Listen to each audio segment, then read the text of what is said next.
Chers collègues, nous reprenons nos auditions. Nous auditionnons cet après-midi le docteur Pierre Swesser, coprésident du syndicat national des médecins de PMI, avec nous en présentiel dans la salle, accompagné par ses collègues Elisabeth Jude-Lafitte et Agnès Lacassie Deschozal, j'espère ne pas avoir mal prononcé, qui sont avec nous en visioconférence. Vous m'entendez, mesdames ?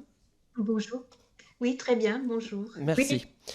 Cette audition Bonjour. s'inscrit dans la droite ligne de celle de ce matin où nous recevions Florence Dabin, présidente du conseil départemental de Maine-et-Loire, et au cours de laquelle nous avons abordé les missions de service de PMI pour ce qui relève du secteur des crèches, qui est celui de notre commission d'enquête. Pour la fluidité de nos échanges, je compte sur l'aide de M. Swesser afin que la distance entre la salle et vos collègues présents en visio ne se fasse pas trop sentir. Notre commission d'enquête a pour objet, je cite son intitulé, « Le modèle économique des crèches et la qualité d'accueil des jeunes enfants au sein de leurs établissements ». Nous n'étudions évidemment pas ces deux aspects indifféremment l'un de l'autre, mais c'est de fait le second pilier, celui de la qualité de l'accueil et du contrôle opéré sur des structures dont l'organisation est très diverse, qui va nous intéresser cet après-midi. Cette audition, je le précise, est retransmise en direct sur le site de l'Assemblée nationale et l'enregistrement vidéo sera ensuite disponible à la demande. J'invite d'ores et déjà les collègues qui souhaiteront intervenir et poser des questions à la suite de la rapporteure à se manifester auprès de l'équipe d'administrateurs. Il me reste à vous rappeler, mesdames, messieurs, que l'article 6 de l'ordonnance du 17 novembre 1958 relative au fonctionnement des assemblées parlementaires impose aux personnes auditionnées par une commission d'enquête de prêter le serment de dire la vérité, toute la vérité, rien que la vérité. Je vous invite donc, mesdames, messieurs, à lever la main droite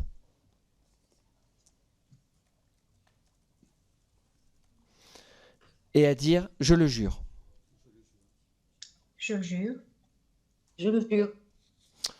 Je vous remercie et je vous cède tout de suite la parole, Monsieur Swesser, pour un rapide propos liminaire. Il faut appuyer sur le bouton qui est juste devant le micro. Voilà, c'est parfait. Vous avez la parole, Monsieur Swesser. Je vous remercie. Nous vous remercions de nous avoir invités à cette audition. Donc nous représentons ici le syndicat national des médecins de PMI, qui est une structure indépendante des pouvoirs publics et vous le savez, mais on préfère quand même le rappeler, qui est à différencier d'une représentation institutionnelle des services de PMI. La PMI et nous-mêmes, bien sûr, nous sommes particulièrement concernés par le domaine des modes d'accueil, notamment sous deux angles. De par la mission générale des professionnels de PMI et des services, qui est une mission de prévention, de protection et de promotion de la santé des jeunes enfants et des familles. Et ce suivi de la santé et du développement de l'enfant, ça concerne toutes leurs facettes, ça prend en considération l'ensemble de leurs déterminants. Et donc les conditions de la socialisation très précoce des bébés hors de leur famille font l'objet d'une grande attention de la part des professionnels de PMI, notamment en réponse aux préoccupations qui sont celles des parents, qu'ils expriment très, très souvent. Et en particulier, nous sommes attentifs à travailler en partenariat avec nos collègues des modes d'accueil pour assurer ensemble au mieux la continuité des repères affectifs et matériels des tout-petits lors de leur entrée dans le mode d'accueil. Ceci pour étayer la sécurité affective des jeunes enfants et leur permettre de s'y appuyer pour acquérir progressivement de l'autonomie et gagner en confiance. Et puis nous sommes aussi très attentifs à veiller au rôle de lutte contre les inégalités sociales dans le cadre de projets d'accueil spécifiques. Et dans les documents qu'on vous communiquera, on vous fera état de deux expériences en Meurthe-et-Moselle et dans le Nord qui vont dans ce sens-là. La PMI, évidemment, elle est particulièrement concernée également par les modes d'accueil, de par sa mission spécifique d'agrément, de suivi, de contrôle et d'accompagnement. Le législateur a investi le président du conseil départemental de cette responsabilité, s'appuyant sur la PMI. Sur la base d'une légitimité forte, le président du conseil départemental représente la puissance publique et apporteur à ce titre de l'intérêt général. Il n'est, sauf exception, pas engagé dans une autre responsabilité à l'égard des modes d'accueil, ni gestionnaire, ni financeur. Il se trouve donc dans une position je ne sais pas si le terme est bon, de neutralité pour assurer cette fonction d'agrément, de contrôle, d'accompagnement, et il bénéficie des compétences adaptées à cette mission au sein de son administration. Les professionnels de PMI sont à la fois des professionnels de santé et de petite enfance, et c'est très important, évidemment, pour participer à ces missions.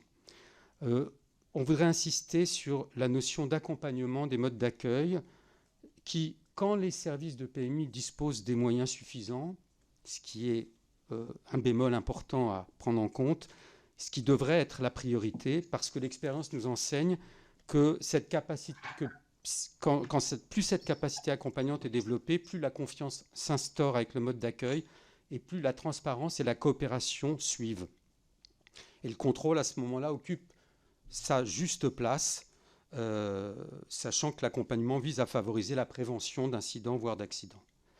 Alors, certains acteurs, la Direction générale de la cohésion sociale, par exemple, dans un document de 2023, l'IGAS, dans son rapport de 2023 aussi, indique parmi les points de faiblesse que la PMI n'évalue pas suffisamment la qualité d'accueil, mais se borne à un contrôle réglementaire.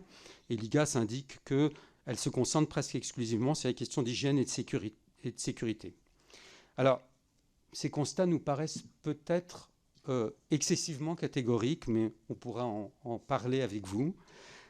Et on pourra faire état à la fois de pratiques et de guides départementaux qui viennent nuancer ces affirmations. Mais il y a un paradoxe qui découle de décisions antérieures des pouvoirs publics, qui ont précisément concouru à borner, entre guillemets, le contrôle à une dimension strictement matérielle et réglementaire.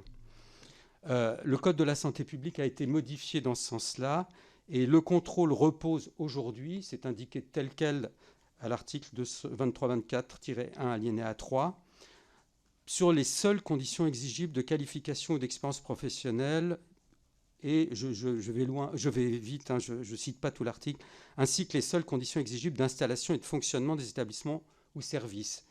Et c'est cette notion de seules conditions exigibles qui a été parfois mise en avant par certains gestionnaires pour s'opposer lors de contrôles d'établissement à des préconisations plus qualitatives de la part des services de PMI qui ne répondraient pas strictement à des dispositions réglementaires. Alors, nous voulions l'exprimer en propos préliminaire, ce qui n'exonère pas la PMI de ses difficultés et de ses insuffisances. Il ne s'agit pas d'un plaidoyer pro domo pour dire que tout ce que nous faisons est bien fait et suffisant. Il est certain qu'il va falloir disposer dorénavant d'outils de contrôle appuyés sur les référentiels de qualité consensuels qui sont en cours d'élaboration, qu'il va falloir mieux former les professionnels chargés du contrôle des établissements, mieux harmoniser, sans forcément standardiser à outrance, mais mieux harmoniser les pratiques.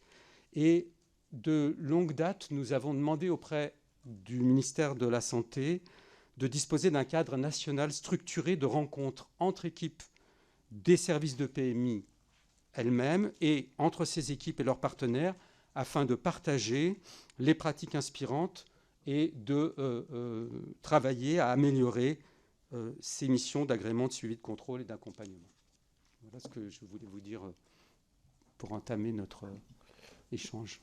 Merci, Monsieur Saucer. Avant de passer la parole à Madame la rapporteure, moi je voudrais tout d'abord vous demander, puisque vous avez évoqué socialisation très précoce, est-ce qu'il y a un âge préconisé pour une socialisation en établissement collectif? Vous avez évoqué aussi quand les services de PMI ont les moyens. Est-ce que vous pouvez définir quels sont les moyens adaptés selon vous par rapport aux objectifs de politique publique qui sont recherchés? Enfin, vous avez évoqué les questions des conditions exigibles qui finalement se borneraient au dispositif législatif. Dit autrement, aujourd'hui on a l'impression dans les échanges qu'on a pu avoir et dans les visites terrain que les pratiques des PMI se faisaient en fonction des moyens et parfois à géométrie variable. Je ne vous jette pas la pierre, mais c'est un constat. Ce matin, la représentante des départements de France a dit oui, c'est à géométrie variable. Et en même temps, vous nous parlez de référentiel national.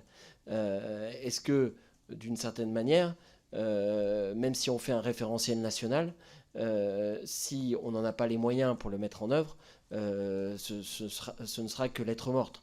Et donc, dit autrement, j'en reviens à la question, quand les services de PMI ont les moyens, quels sont les moyens, selon vous, adaptés par rapport aux objectifs recherchés, sachant que vous avez évoqué une phrase qui m'a marqué, le contrôle occupe sa juste place. Devrait occuper sa juste place. Oui, non, mais les mots ont un sens. Oui. Le contrôle occupe sa juste place. Si je comprends bien, dans les évolutions récentes, finalement, vous avez l'impression que vous faites plus du contrôle que de la prévention. Je vous laisserai réagir par rapport à ça, et puis après, je laisserai le temps à mes collègues de poser aussi leurs questions après la rapporteure. Allez-y, monsieur Susser. Oui. Sur votre première question sur un âge préconisé, le congé maternité fait qu'à 10 semaines, pour les 2 premiers enfants, le 3e enfant, le congé est un peu plus long, à 10 semaines, eh bien, les mamans, les papas, mais les mamans le plus souvent, bien sûr, enfin bien sûr, c'est le cas, sont en situation de devoir reprendre leur travail. Pour certaines, il y a le congé parental, enfin je ne vais pas rentrer dans tous ces dispositifs que vous connaissez, bien sûr, mais l'état de la situation des familles fait qu'un certain nombre de bébés très jeunes peuvent être accueillis dans des modes d'accueil, qu'il s'agisse de crèches ou des assistantes maternelles, même si ce n'est pas l'objet de notre rencontre. Je crois que c'est une question qui avait été aussi posée à Sylviane Jampineau, et je pense qu'elle avait répondu d'une façon qui est sûrement plus subtile que je ne saurais le faire. Ouais, alors, on n'auditionne pas Mme Jampineau aujourd'hui, on auditionne M. Sausser qui nous a prêté serment de dire la vérité, toute la vérité selon lui. Tout à fait. Donc, alors, je fais allusion à cette audition de Mme Jampineau parce que je me retrouvais tout à fait dans ses propos, à savoir que chaque situation justifie de réponses qui doivent être le plus adaptées possible aux désirs et aux possibilités des parents, et que je pense que l'expérience des modes d'accueil depuis plusieurs décennies, je dirais depuis les années 80, les années 70-80, a montré que lorsque ces modes d'accueil sont suffisamment accueillants justement d'un certain point de vue de critères de qualité sur lesquels on reviendra, eh bien des bébés assez jeunes peuvent en bénéficier favorablement. Mais il faut effectivement que cela rencontre un réel désir de la famille, et c'est sûrement plus difficile pour un bébé si c'est vécu comme une déchirure parce que c'est trop tôt pour tel parent, que si au contraire les parents sont heureux de pouvoir à la fois assumer leur rôle de parent, mais repartir dans leur vie professionnelle assez tôt après la naissance du bébé. Donc, pour moi, il n'y a pas de norme absolue. Voilà pourquoi je faisais référence à ce propos de Mme Jampineau. Alors, vous me posez une question sur les moyens des services de PMI et qu'est-ce que seraient les moyens adaptés. Ça nous fait rentrer effectivement beaucoup plus avant dans la discussion. Il y a aujourd'hui des travaux en cours dans différents champs. Et parmi ces travaux, nous espérons qu'on va pouvoir aboutir à un consensus sur quel doit être le contenu d'un contrôle pour que, effectivement, ce contrôle ne se borne pas à des éléments matériels uniquement, mais qu'il aborde bien les aspects qualitatifs de l'accueil. De quel temps il faut disposer pour exercer un contrôle auprès d'une structure, quelle doit être sa régularité. J'ai vu hier que le rapport de l'IGAS sur les microcrèches préconise que le contrôle soit tous les 2 ans. Nous-mêmes, dans une concertation, on avait peut-être été un petit peu plus ambitieux en disant que ce qui serait bien, c'est d'avoir un contrôle annuel.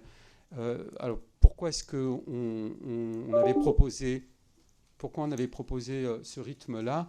C'est que si on veut que le contrôle soit un temps d'échange en toute confiance, il faut qu'il y ait une fréquence suffisante dans les contacts entre la PMI et les professionnels des modes d'accueil pour que ça prenne sens. Si on arrive tous les 5 ans, bon, on arrive un petit peu, on tombe du ciel, on tombe du conseil départemental, on ne vous connaît pas, votre contrôle est vraiment vécu, risque d'être vécu beaucoup plus comme un contrôle que comme un temps d'échange pour essayer de faire le point sur comment va cette structure, quelles sont les difficultés qu'elle rencontre, à quelle solution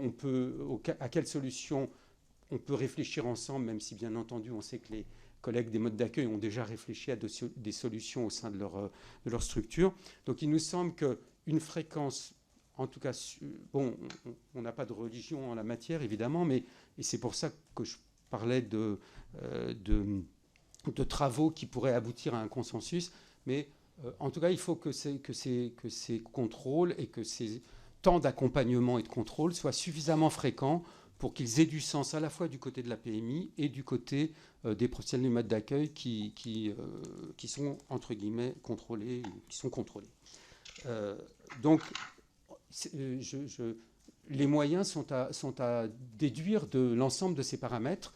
Donc, ce que, par exemple, on peut vous dire, c'est que dans le rapport de Madame Perron sur la PMI de 2019, elle indiquait, je crois que le Pas-de-Calais, par exemple, avait 11 équivalents temps plein consacrés au contrôle de ces structures, enfin à l'agrément et au contrôle de ces structures, mais je ne sais pas combien il y a de structures dans le Pas-de-Calais. Qu'on discutait hier avec Madame Lacassie, en Haute-Savoie, il y a environ 10 équivalents temps plein pour 300 structures. Voilà, entre l'agrément et le contrôle. Bon, voilà, je ne peux pas vous donner d'éléments beaucoup plus précis parce qu'encore une fois, ce travail reste à faire. Mais toujours est-il que... et puis, dernier élément, la CNAF, dans une note aux administrateurs, en 2022, je crois, évaluait à environ 200 à 240 équivalents temps plein les besoins. Mais je ne sais pas sur quelle base la CNAF avait établi ce calcul. Merci. Voilà. Géométrie variable des référentiels nationales, juste pour répondre là-dessus. Il nous semble quand même que tout ce qui peut être analysé aujourd'hui sur les difficultés, sur les dysfonctionnements dont certains ont bien indiqué qu'ils estimaient que ces dysfonctionnements sont systémiques, et notamment le rapport de l'IGAS a indiqué qu'un certain nombre de dysfonctionnements sont systémiques.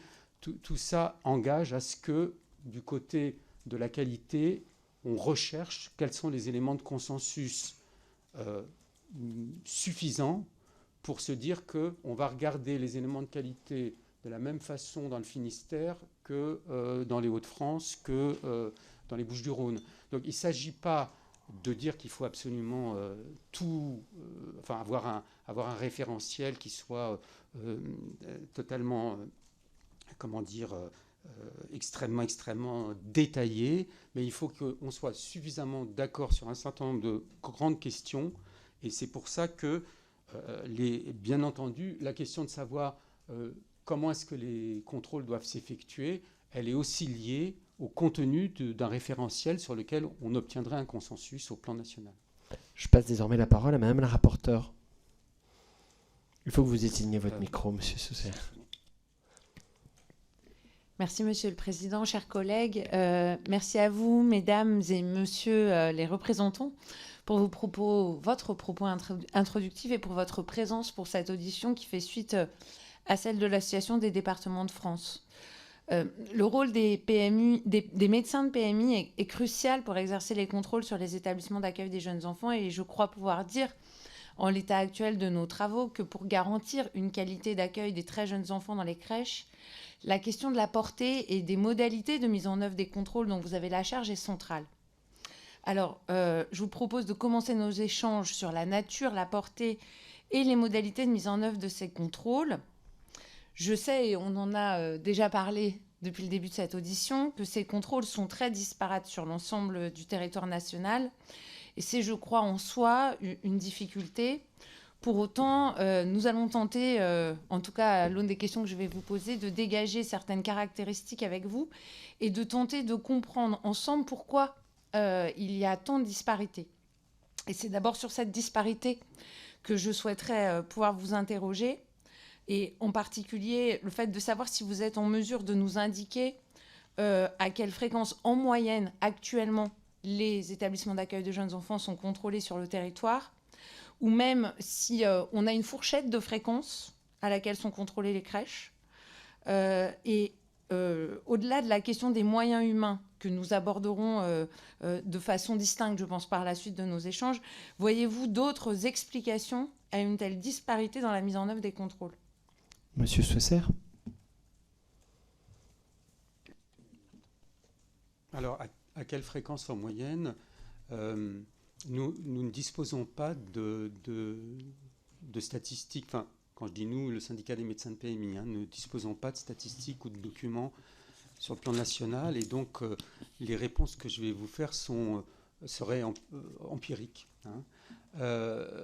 Ce que nous avons pu lire dans les rapports de l'IGAS, et notamment le rapport sur les microcrèches qui est sorti là, qui a été présenté, je crois, hier, je crois qu'ils ont eux-mêmes fait une évaluation qui montre qu'un établissement, une microcrèche serait contrôlée ou est contrôlée tous les 2 ans, et qu'une crèche, les autres établissements sont contrôlés plutôt tous les 5 ans.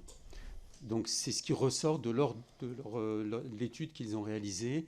Et il me semble que dans le rapport de l'IGAS de 2023, je l'avais noté quelque part, mais je ne l'ai plus précisément en tête. En tout cas,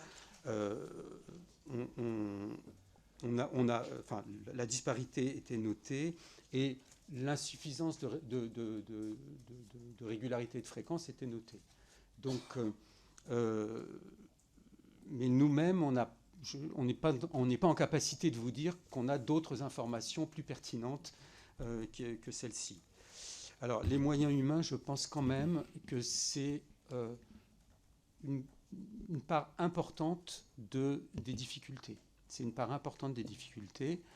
Encore une fois, je me réfère au rapport de Madame Perron. 25% de médecins en moins dans les services de PMI entre 2010 et 2019.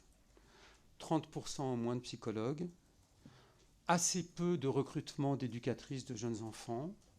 Et une certaine stabilité du nombre de puéricultrices. Pas une stabilité du nombre de puéricultrices.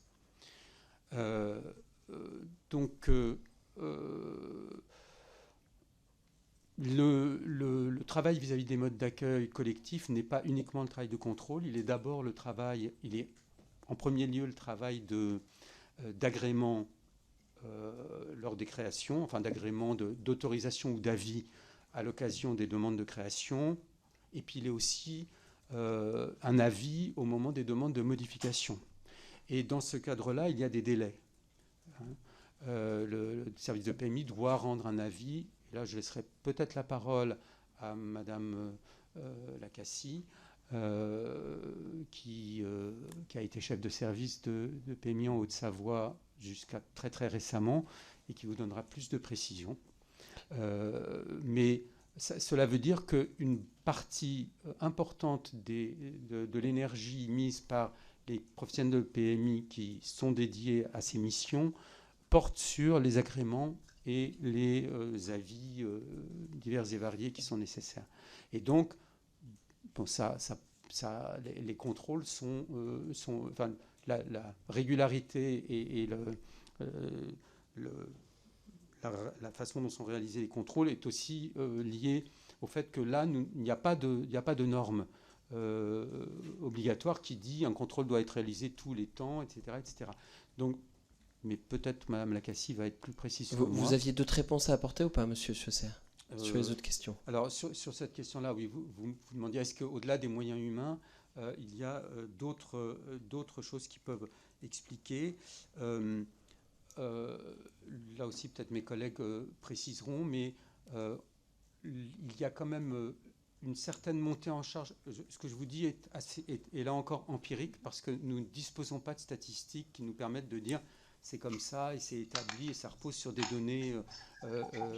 Voilà. Mais nous avons le sentiment, on a travaillé avec des collègues de 4-5 départements pour préparer cette audition, qu'il y a une certaine montée en charge quand même liée aux incidents et aux dysfonctionnements qui peuvent être signalés à la PMI et qui, entre guillemets, embolisent le travail, qui embolisent aussi le travail de contrôle habituel, je dirais. Hein. Et c'est effectivement par rapport à des signalements qui peuvent nous parvenir sur tel ou tel type de dysfonctionnement, soit par l'intermédiaire de parents, soit par des professionnels eux-mêmes. Ce sont des signaux qui peuvent qui peuvent amener les équipes de PMI à faire des contrôles,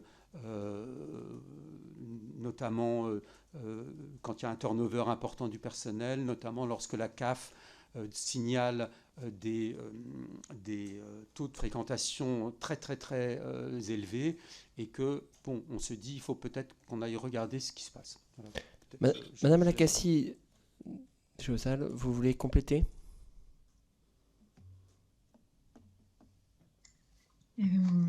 Oui, je vais compléter. Donc, effectivement, la fréquence des contrôles n'est pas déterminée en soi, mais les équipes répondent en toute priorité aux créations, aux visites de création et visites de suite de création, donc rapidement après une ouverture de structure. Et en deuxième point, lorsque les services sont interpellés pour des incidents, que ce soit de la part des parents ou des personnels de crèche.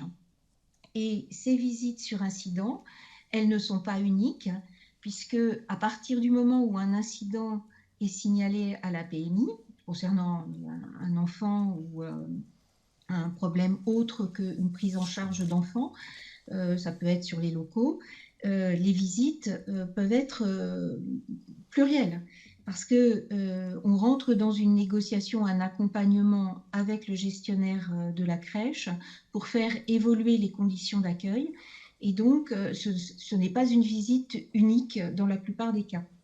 Donc, à la suite d'une intervention après incident, il y a un certain nombre d'heures de travail en lien avec la structure qui doit se mettre en place et qui est très mangeur de temps. Donc, en fonction des effectifs consacrés à cette mission par département, évidemment, les incidents sont traités en priorité. Et selon la fréquence de ces incidents, les visites de suivi systématique, entre guillemets, sont moins fréquentes. Dans le département où j'ai travaillé, donc 300 structures à peu près, nous arrivions en un an à voir plus de 50% des structures, soit lors de visites post-création, soit visites après incident, et des visites systématiques à l'initiative de la PMI. Notamment sur les critères dont a parlé Pierre Suézer tout à l'heure, le taux de rotation. Et comme on travaillait très en lien avec la CAF, si la CAF avait la connaissance d'un taux de remplissage très élevé, par exemple, on pouvait se rapprocher de l'établissement. Parce que vous avez une démarche expérimentale dans votre département.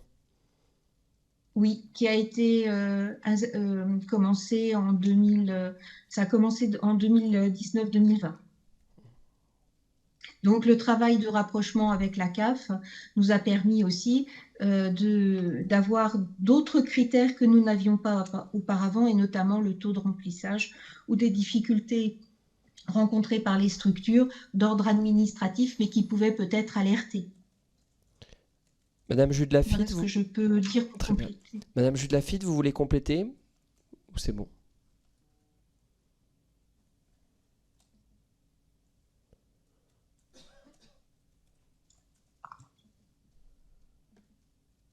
C'est pas obligé, hein. Mais comme... Et Allez-y. non, simplement, je dis, on a passé depuis la création des micro-crèches beaucoup de temps à l'initiation de ces créations. Et on a participé déjà dès qu'on avait des plans, on prenait beaucoup de temps pour examiner les plans, pour aller sur les chantiers, pour après rencontrer les futurs gestionnaires. Donc on a eu beaucoup de temps consacré à ça. Et ce qui nous permettait pas quelquefois de prendre du temps pour les autres actions de visite plus systématiques. Hein. Et effectivement, comme mes deux confrères, je, je peux témoigner que lors de signalements par les parents, les professionnels qui démissionnent, hein, qui viennent nous voir, lors de ces signalements, nous, on se rendait sur place assez rapidement pour évaluer les difficultés de la structure, les dysfonctionnements. Et dans mon département, on étudie en 2022-2023, on a eu une demande pour chaque secteur. Alors, je suis dans un gros département, il y a 45 maisons départementales de solidarité. Et il y a beaucoup de structures, mais je n'ai pas le chiffre actuellement des structures. Mais ça représente un très, très gros travail. On nous a sollicité par le département pour avoir le nombre de structures visitées. Moi, je suis en attente de ces résultats au niveau déjà du département. Merci, Madame la rapporteure. Merci pour ces premiers éléments. Je vous propose cette fois qu'on parle de nature du contrôle, de contenu.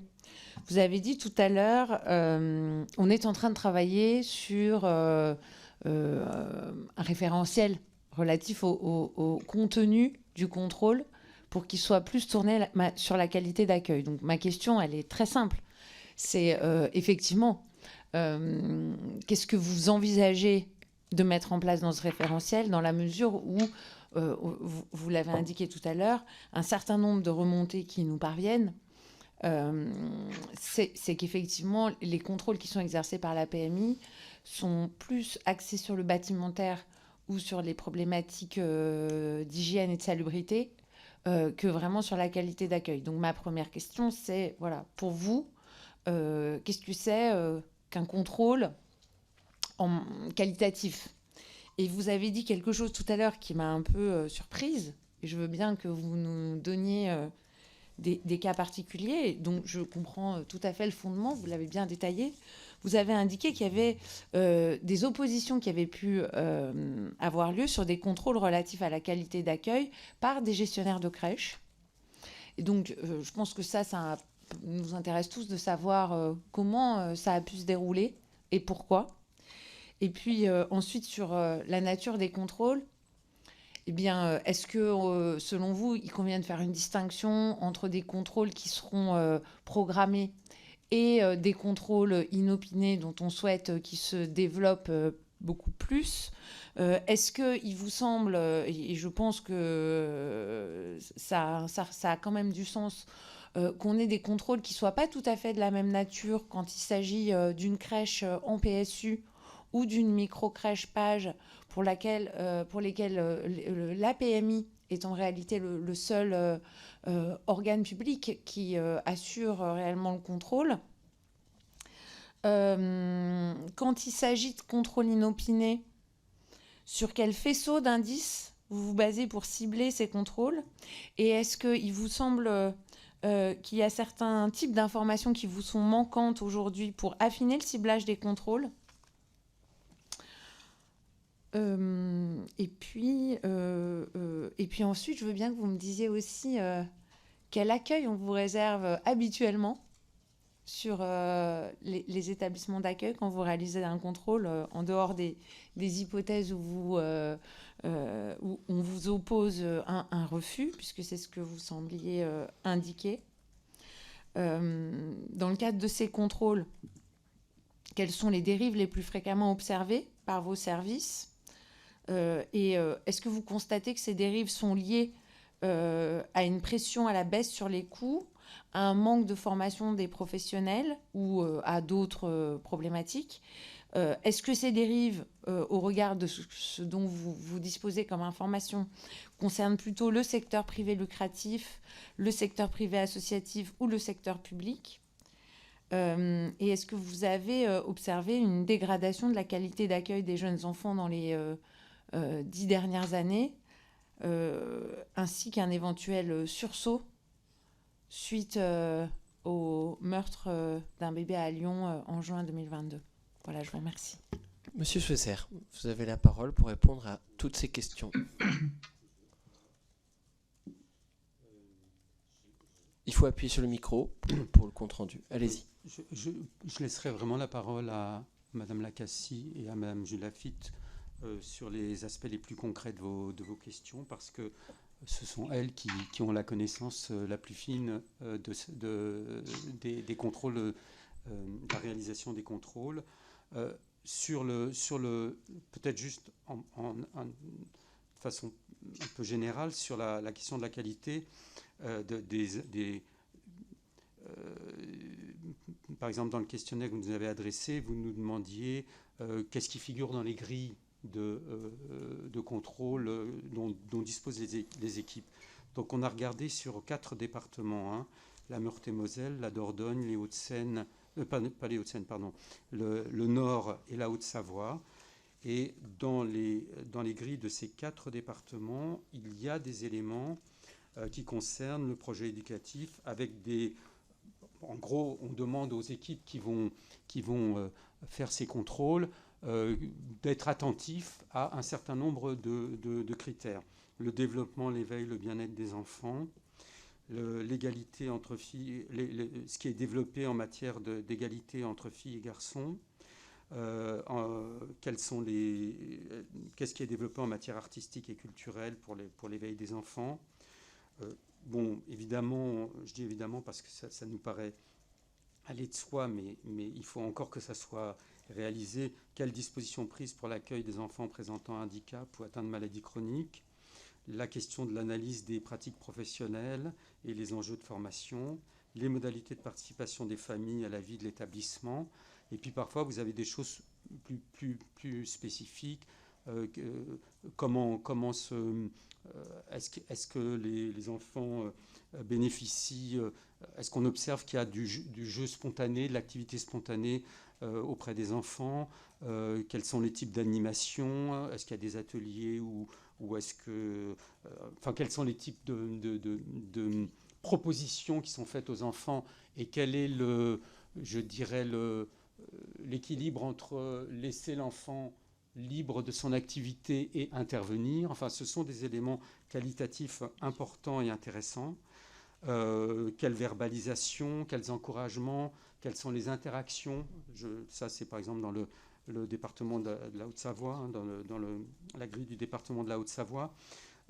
Et puis, il y a la place de la nature, sortie, manipulation, de l'art et de la culture, les livres, le chant, la musique, la danse. Donc, bon, je ne peux pas vous dire si toutes les équipes sont en capacité ou s'appuient sur l'ensemble de ces critères-là, mais en tout cas, ça figure dans la grille, et donc ça signifie que le service de PMI, en élaborant cette grille, a mis une certaine attention à ce sujet-là. Je le dis juste, mais Agnès pourra le détailler. Dans le département de la Haute-Savoie, un travail a été fait autour de la charte d'accueil du jeune enfant pour voir comment est-ce qu'elle peut être mise en pratique par les équipes elles-mêmes. Je vous invite vraiment à faire des réponses les plus concises possibles, parce que nos collègues vont aussi poser des questions après la rapporteure, qui en a d'autres aussi. Je vous invite vraiment à répondre à la question de la rapporteure qu'elle me ressoufflait sur la question des refus. Vous avez indiqué dans votre propos liminaire. Je n'ai pas indiqué qu'il y a, ou alors je me suis mal exprimé, qu'il y avait des refus. Sur des contrôles relatifs à la... Opposition à des... Qu'il y avait des... et donc là aussi, je laisserai mes collègues donner des éléments, que lorsque il y avait des... Alors, des remarques qui étaient faites sur des enjeux plus qualitatifs. Je n'ai pas un exemple précis. En là. fait, il y aurait des préconisations opposables et des préconisations non opposables. Oui, enfin, le problème, c'est que, oui, d'une certaine façon, on peut dire que si le taux d'encadrement n'est pas respecté, on est face à quelque chose qui réglementairement, dont on peut dire que la législation n'est pas respectée, et on peut faire une injonction, enfin, etc., etc. Et lorsque on intervient sur des dimensions plus qualitatives, on peut, comme des éléments que je viens de vous citer, par exemple. Je vais vous donner un exemple, mais je ne peux pas vous dire qu'on me l'a. Je vais vous donner un exemple tel qu'il peut être, déduit de ce qu'il y a dans les grilles. Si on s'intéresse à la question, par exemple, du jeu spontané des enfants, et que un département venait à faire une remarque dans le cadre d'un rapport sur une question de ce type, eh bien, le gestionnaire peut dire ça figure. Et pourquoi j'ai insisté là-dessus, c'est que cette question des seuls critères opposables, enfin, je ne sais plus comment c'est indiqué dans la réglementation, des seules conditions exigibles, c'est une question qui a apparu dans la réglementation suite effectivement au fait que les services de PMI ou certaines équipes de PMI ont été mises en cause, soit par des représentants d'assistantes maternelles, soit par des représentants de gestionnaires en disant mais ils vont beaucoup trop loin, ils nous demandent beaucoup trop de choses, etc. etc. Et c'est toujours ça qu'on met en avant pour dire que la PMI serait trop tatillonne, etc. Alors je ne dis pas qu'il n'y a pas des cas dans lesquels la PMI est peut-être trop tatillonne. Il ne s'agit pas, encore une fois, de dire que tout est bien fait. Mais je voudrais juste citer un truc avant de finir, c'est que on a eu des reproches de la part d'organismes d'assistantes maternelles, et en même temps, il y a eu un baromètre réalisé auprès des assistantes maternelles en 2018. 5000 assistantes maternelles ont répondu à un baromètre réalisé par des organismes d'assistantes maternelles. 68% étaient satisfaites des relations qu'elles avaient avec les équipes de PMI. Elles ne sont pas dans le champ de notre commission. Je vous propose de concentrer quand même nos propos sur les questions. Madame Jude Lafitte, est-ce que vous avez des éléments complémentaires à apporter ? Si vous pouviez repréciser la question. Ce sont les questions de la rapporteure. Oui. Madame la rapporteure. Rapidement. Mes questions, madame, portent sur vraiment la nature des contrôles et les éléments qui vous permettent, les points d'alerte qui vous permettent de lancer un contrôle inopiné, le distinguo qu'on peut exercer entre un contrôle programmé et un contrôle inopiné. Mais je serais par ailleurs très intéressée par le retour d'expérience en Haute-Savoie, puisqu'on nous en a déjà longuement parlé, et puis je réagirai ensuite. Madame Jude Lafitte. Oui, alors par rapport au contrôle, la nature des contrôles, donc on essaye de faire régulièrement des visites de contrôle programmées avec rendez-vous, etc. On essaye de les faire tous les 2 ans, tous les 3 ans.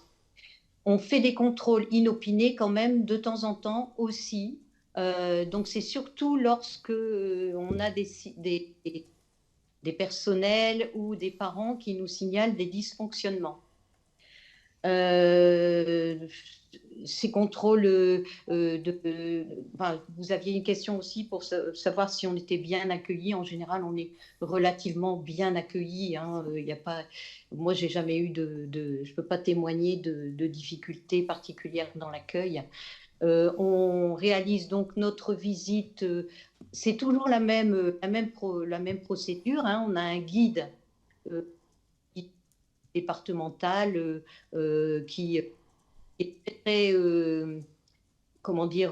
très fourni, très détaillé. On fait la visite de l'établissement avec la directrice ou avec la référente technique. Au fur et à mesure, on vérifie on regarde, hein, on constate si les enfants sont bien accompagnés, on compte le nombre d'accompagnants. Il n'y a pas réellement de différence, hein, c'est toujours la même trame. Bien sûr, quand il y a un dysfonctionnement, on en parle et on pose des questions à la personne avec qui on fait visite, et on essaie de faire le point et d'obtenir des renseignements par rapport à ce dysfonctionnement, pourquoi il y a ce dysfonctionnement et qu'est-ce qui se passe, qu'est-ce que la direction de la crèche fait pour en venir à bout. Bon, je ne sais pas si... Mais Madame la rapporteure, attends, Madame Jude Lafitte, il y avait également des questions que je vous avais posées sur ce que vous rencontrez le plus fréquemment comme dysfonctionnement. Et est-ce que les dysfonctionnements que vous rencontrez concernent particulièrement un secteur, les micro-crèches, les crèches en PSU, le secteur privé, lucratif, associatif ou public, et est-ce qu'il vous semble que ces dérives sont liées à une pression liée à la baisse des coûts ou à un manque de formation des professionnels de la petite enfance? Madame Jude Lafitte, allez-y, répondez. Puis après, je passerai la parole à Madame Lacassie de Chaussal. Allez-y, Madame Jude Lafitte. Les dysfonctionnements, c'est surtout des dysfonctionnements au niveau de l'encadrement des enfants. Lorsque on a très peu de personnel qui encadre les enfants, et c'est le plus souvent dans les micro-crèches. Dans les micro-crèches, vous pouvez avoir un enfant pour un adulte pour 6 enfants. Et quelquefois, bon, là, ici, je viens d'avoir un signalement sur un secteur où on se retrouve avec un encadrant, enfin un professionnel qui s'occupe de 7 enfants dans un jardin qui n'a pas été agréé par la PMI, hein, le jardin de la structure. Et pendant ce temps, il y a une autre professionnelle qui s'occupe des autres enfants, en sachant que les micro-crèches peuvent accueillir 10-12 enfants. Il y a l'absence parfois de directeur. On n'est pas informé pendant plusieurs mois de l'absence de directeur. Alors, on est informé quand le directeur lui-même nous téléphone en disant qu'il a démissionné, mais ça fait déjà plusieurs semaines.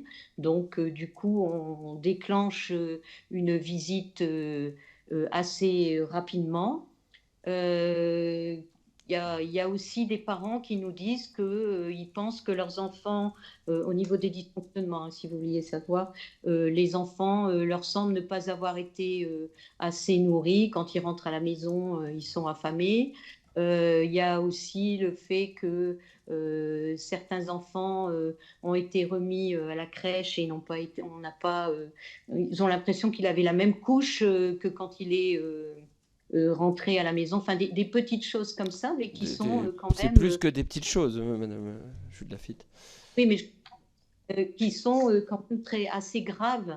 Hein, on sait qu'il n'est pas suffisamment à manger, on ne peut pas le vérifier parce que quand on y va, forcément, la structure nous dit oui, cet enfant, il a eu à manger comme les autres, mais il est un peu difficile. Enfin, il y a toujours des petites explications. Donc, c'est parfois très difficile de trouver, d'être factuel et de trouver une preuve que la chose n'a pas été faite. C'est sur le dire des parents.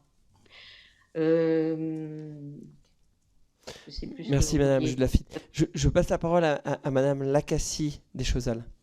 Allez-y Madame Lacassie. Alors, je confirme tout à fait ce que vient de dire ma consoeur. Les dérives observées les plus fréquentes sont liées au manque de professionnels. Donc, on a cité l'absence de directrice, le sous-effectif, la sous-qualification des personnels. Et ça entraîne évidemment des situations de maltraitance quelquefois, ou en tout cas de manque de bien-traitance.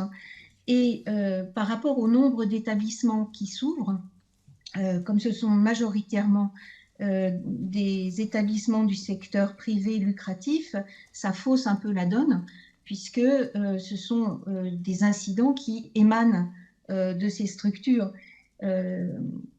Voilà, c'est la multiplication aussi des structures de petite taille prend beaucoup de temps aux équipes pour ces contrôles. Ça multiplie le temps de trajet, ça multiplie évidemment le nombre de visites par le nombre d'établissements, et comme les incidents sont plus fréquents, comme je le disais tout à l'heure, elles y retournent. L'accueil réservé à la PMI est variable, je dirais.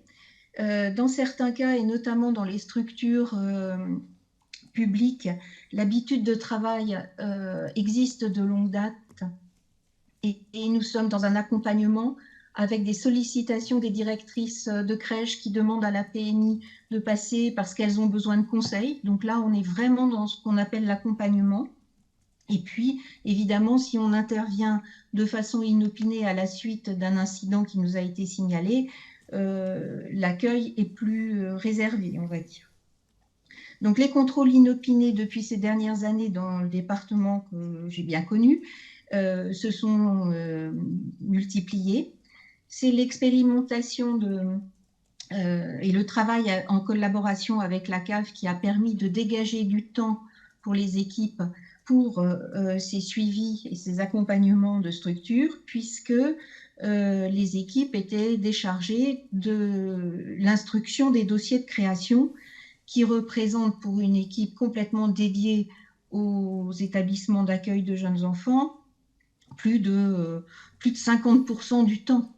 Donc, on a, par ce transfert d'activité, on a pu gagner en temps d'accompagnement.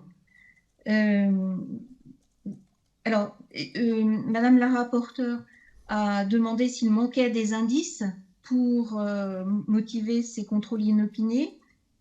Il nous manquait, avant l'expérimentation, quelques infos de la CAF.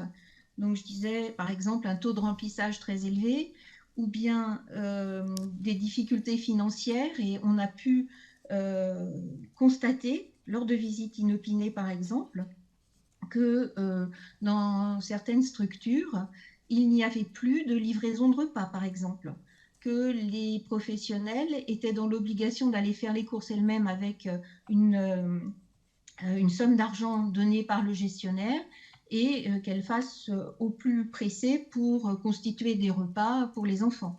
Donc, il n'y avait plus de contrat de livraison en liaison froide ou chaude, enfin, peu importe.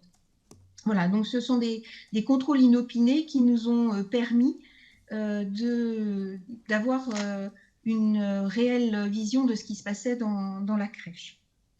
En ce qui concerne le travail que nous avons effectué sur la qualité de l'accueil, il nous a semblé important lors des comités départementaux d'accueil du jeune enfant, enfin des services aux familles, pardon, de travailler sur les 10 principes de la charte de qualité de l'accueil et d'en faire un outil pédagogique pour les équipes des structures d'accueil petite enfance et qui permettent actuellement aux directrices de travailler avec leurs équipes, de monter des journées pédagogiques pour que les équipes puissent intégrer les 10 principes de la charte. Nous avons travaillé en collaboration avec la CEP et c'est un outil que l'on a porté auprès des personnels de PMI en charge des EAJE pour qu'elles puissent aussi le présenter aux directrices de crèche, puisque toutes les directrices de crèche ne font pas partie du réseau ACEP et que ce soit des crèches du secteur privé lucratif ou pas. Et l'idée, c'était de généraliser cet outil pour permettre une évaluation de la mise en place de ces 10 principes.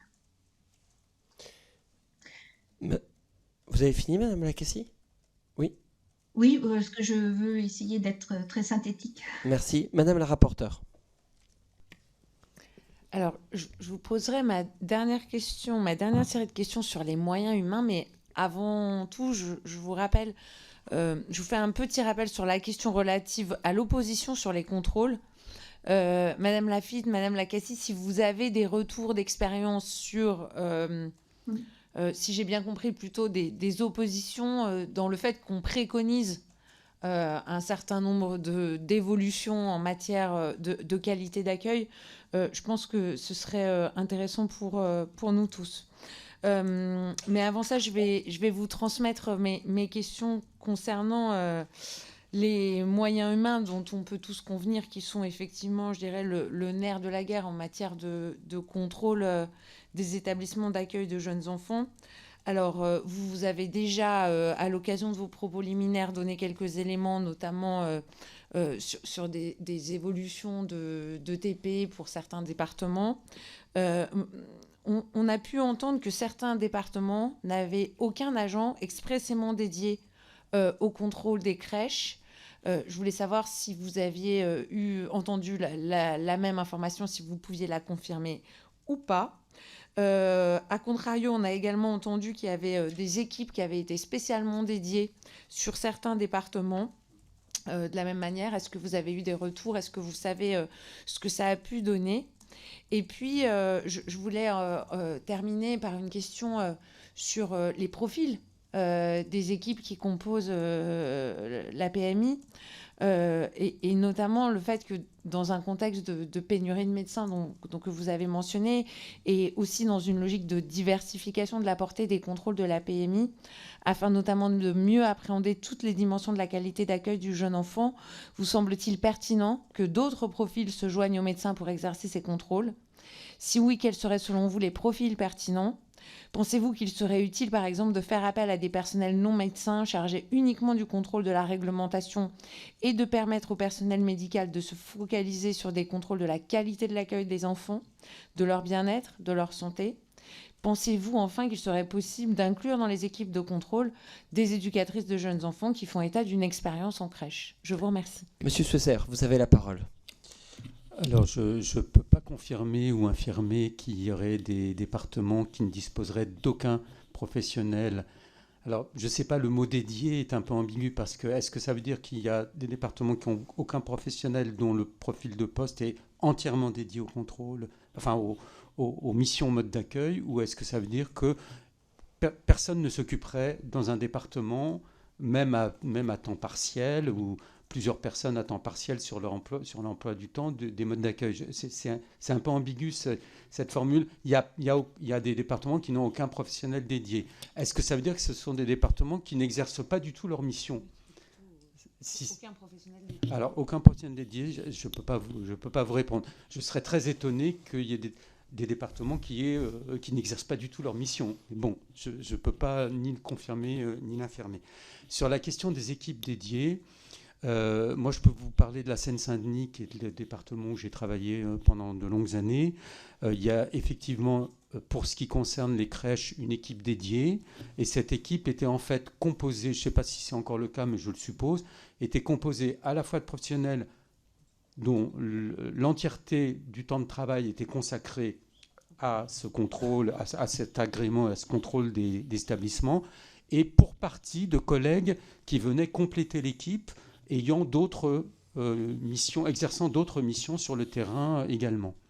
Bon, et je pense que c'était tout à fait intéressant et pertinent comme formule, avec des moyens relativement importants, puisque le département de la Seine-Saint-Denis est un de ceux qui a consacré le plus de moyens à la PMI depuis plusieurs décennies. Alors, je ne sais pas du tout comment... est-ce que la plupart des départements ont commencé à former des équipes dédiées, ou est-ce que la plupart des départements ont un autre type de fonctionnement où ce sont des collègues qui, sur le terrain, parmi leurs missions, ont en partie cette mission-là? Là encore, il faudrait disposer de données plus consolidées de la part des services statistiques des départements et peut-être de l'adresse qui pourraient travailler sur une enquête comme celle-là. Toujours est-il que je pense effectivement que c'est intéressant d'avoir probablement un mixte, parce que ça permet à la fois d'avoir des collègues qui ont une bonne connaissance des enjeux de terrain au plus près des populations de terrain, et en même temps des collègues qui sont plus spécialisés, qui consacrent plus de temps à cette mission. Sur la composition, le Code de la santé publique prévoit déjà depuis au moins 10 ans ou 15 ans, je ne me souviens plus, que le contrôle des établissements peut être réalisé par un médecin ou par un professionnel du service, un professionnel de la petite enfance délégué par ce médecin. Ce qui veut dire que dans beaucoup de cas déjà aujourd'hui, ce ne sont pas les médecins qui seuls sont dédiés à ces missions ou participent à ces missions, mais c'est bien souvent dans le cadre d'équipes où je pense, mais là aussi je n'ai pas de données consolidées, beaucoup de puéricultrices. Ce sont très, très fréquemment des puéricultrices qui participent à ces missions sur le plan, l'ensemble de la mission, sur le plan qualitatif, sur l'ensemble des dimensions qui sont contrôlées, y compris pour l'agrément. Et puis, dans un certain nombre de départements, et c'était le cas en Seine-Saint-Denis, des éducatrices de jeunes enfants de longue date participent également à ces missions. Et je peux vous dire qu'en ce qui nous concerne, au Syndicat national des médecins de PMI, nous sommes très favorables à cette pluridisciplinarité.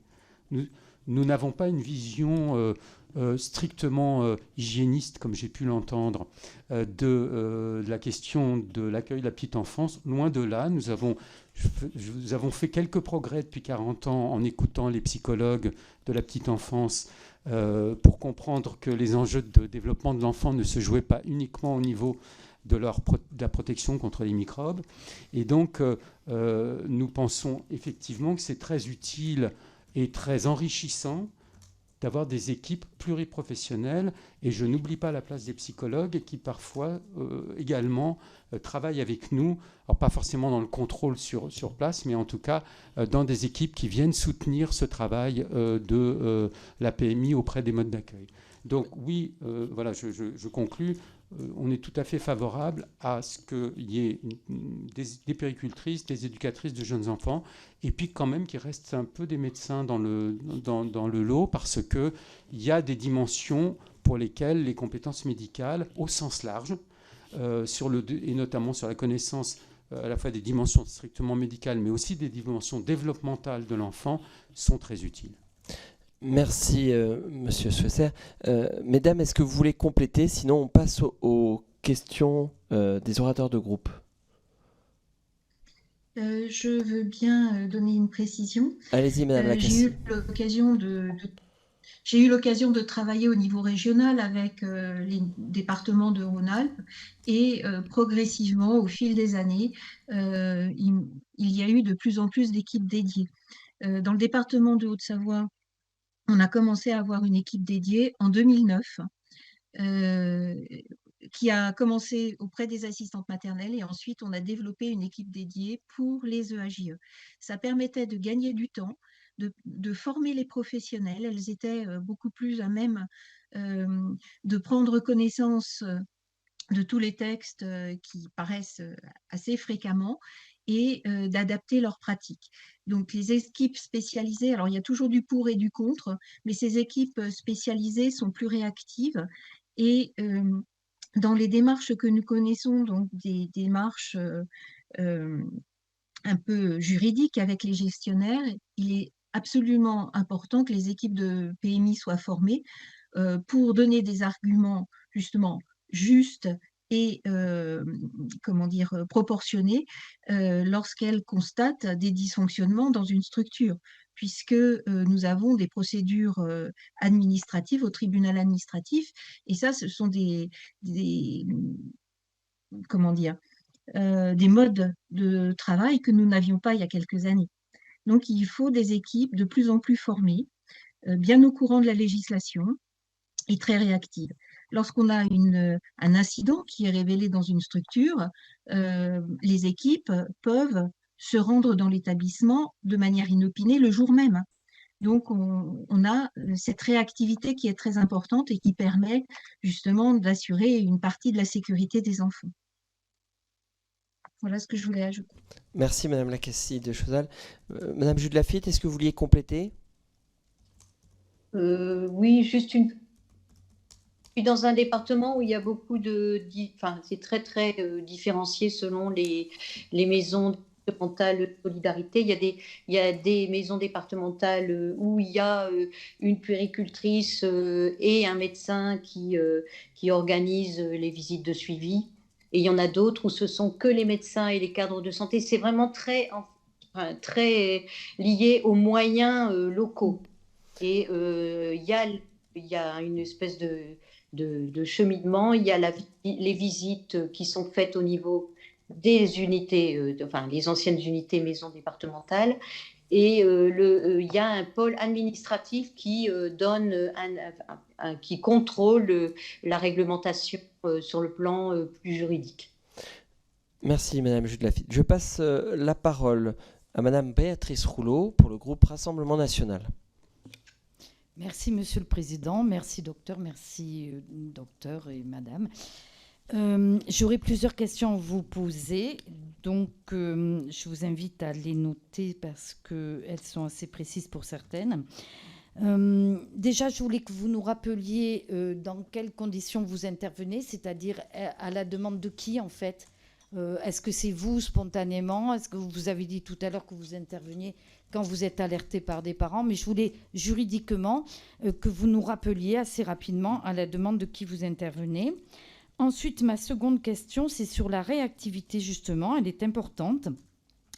Est-ce que ça vous est arrivé de ne pas pouvoir intervenir immédiatement quand vous avez été informé d'un incident grave? Donc, est-ce que vous pouvez intervenir tout de suite? Est-ce que ça vous est arrivé justement de ne pas pouvoir le faire et que ce soit aggravé?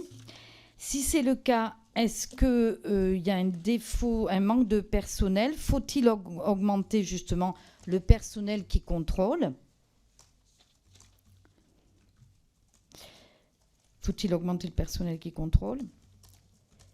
Faut-il, parce que tout à l'heure vous en avez un petit peu parlé, augmenter les contrôles inopinés, puisque vous avez dit tout à l'heure que vous étiez rendu compte, grâce à des contrôles inopinés, que quelquefois on ne livrait plus les repas et que quelquefois un enfant n'était peut-être pas changé de toute une journée, même si c'est difficile effectivement après de pouvoir imputer le fait à l'établissement. Donc faut-il augmenter les contrôles inopinés? Faut-il, de votre point de vue, que le contrôle ou la méthode de contrôle soit unifiée, c'est-à-dire un petit peu nationalisée, unifiée d'un département à l'autre, parce qu'on se rend compte qu'il y a peut-être beaucoup de différences d'un département à l'autre. Alors, au moins pour la méthode de contrôle, faut-il unifier, prévoir quelque chose de national? Êtes-vous, de votre point de vue, favorable au fait qu'un député, par exemple, ou un sénateur puisse aller aussi de façon inopinée visiter des crèches? Enfin, on vous écoute. Oui, non, c'est pour que les personnes aient le temps de noter. Enfin, dans les cas de maltraitance institutionnelle, parce qu'il y a un manque de personnel ou volontaire, que vous avez pu voir, diriez-vous, j'ai bien noté qu'il n'y avait pas de statistiques, on peut le regretter d'ailleurs, diriez-vous qu'il y en a un peu plus dans le secteur privé ou est-ce que vous avez aucune idée là-dessus? Savoir s'il y en a plus dans le secteur privé ou dans le secteur public des cas de maltraitance que vous avez pu voir. Merci Madame Rouleau. Ayant déjà vu des ordonnances de médecins, je crois qu'ils sont capables d'écrire très vite les questions. Monsieur Swesser, vous avez la parole pour répondre.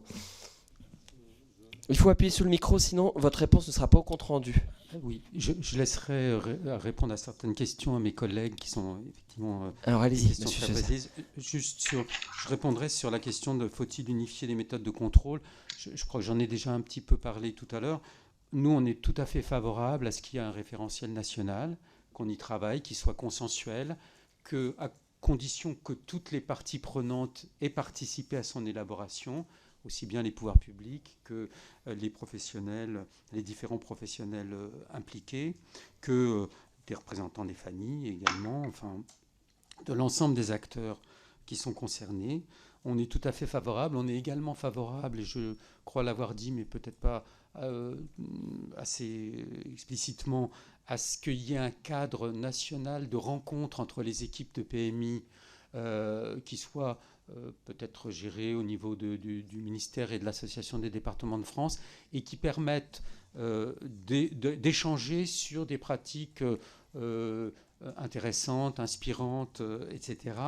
Non pas, encore une fois, pour que tout soit fait exactement pareil partout, mais en tout cas pour que l'esprit dans lequel on travaille, on puisse l'enrichir des expériences des uns et des autres, et qu'on puisse également réfléchir aux difficultés qu'on peut rencontrer avec des collègues d'autres départements. Donc voilà. Peut-être sur les autres questions, je laisse Très bien.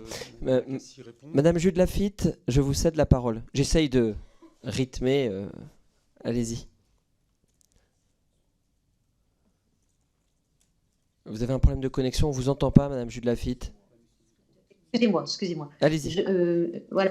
Par rapport aux conditions dans lesquelles on réalise ces visites, en général, on les fait, chaque service, chaque équipe au niveau des maisons départementales peut faire des visites spontanées, régulières, en fonction des besoins. Après, on a aussi des demandes au niveau de la direction de la PMI qui nous demandent d'aller visiter parce qu'ils ont eu des informations. Hein, donc c'est assez varié aussi selon les secteurs.